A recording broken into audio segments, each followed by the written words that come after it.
So what are the radiographic features of increased intracranial pressure, including idiopathic intracranial hypertension, IIH? So when we have increased intracranial pressure, the things we see are related to the pressure.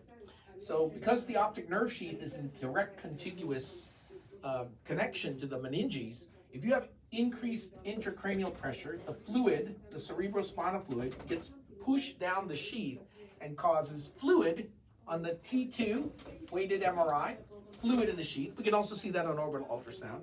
It also causes flattening of the globe, which can cause radiographic flattening that we can see. And in the head, the sella has the pituitary gland in it, but if the pressure is high, it pounds down like a jackhammer onto the pituitary gland and pushes it to the bottom. And that makes an empty sella or a partially empty sella. So the partially empty sella, the fluid in the sheath, and the flattening of the globe are the radiographic signs of increased intracranial pressure. And they're all related to mechanical effects of the fluid, the cerebrospinal fluid.